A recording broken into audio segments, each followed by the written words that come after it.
Now, why should you vote for me? Well, I stand out for one reason, because I am the most educated judge of any judge in the state of Texas. Unlike most lawyers, I have a JD, which they all do, but I actually have 3 advanced law degrees, or 2 advanced law degrees. I have the JD, and I have an advanced degree in health law and in international law.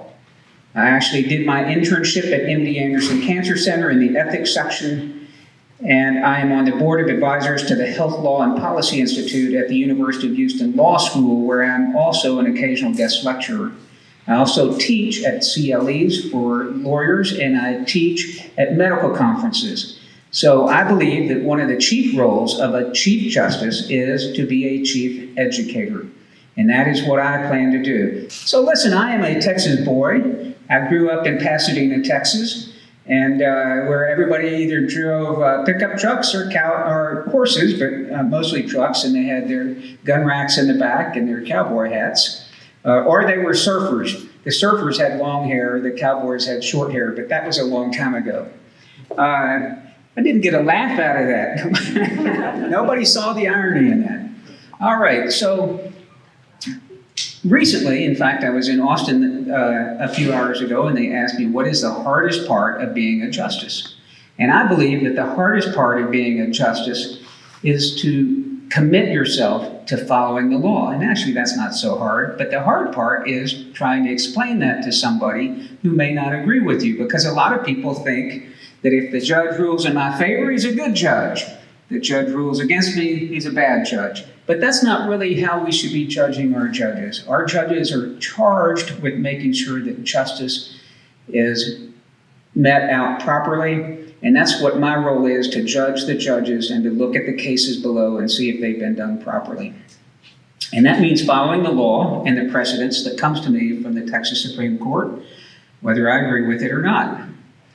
And I hope to have some influence, because there is a balance between law and justice. Anybody with that? Law and justice? I thought law was justice. No, law is not always just. It used to be legal to have slaves. Jesus didn't always follow the law, did he? If you're a person of faith, you remember the story? This woman is a prostitute. She must be stoned. The law says she must be stoned. Jesus didn't follow the law. Well, what was there about that story that kind of elicits the feeling of justice? Let he who is without sin cast the first stone.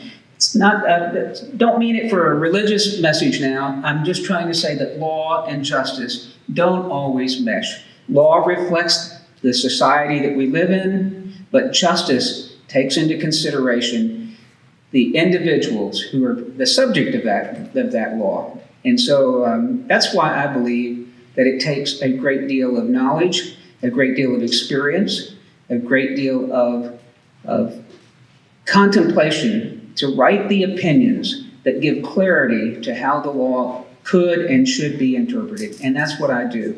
I've got over 300 opinions. None of them have even been appealed to the Texas Supreme Court. They must think I'm doing something right, except for one. In this one case, I was the sole judge who felt different than all the other 8 judges on my court. So I wrote an opinion. It's called the dissenting opinion. And that case is going up to the Supreme Court because the party that, after I wrote that, said, you know what, you're right. I'm going to take that to the Texas Supreme Court. Let's see if Jerry's not right. Thank you so much. Jerry Zimmerer, Jerry for Justice. Jerry. Thank you.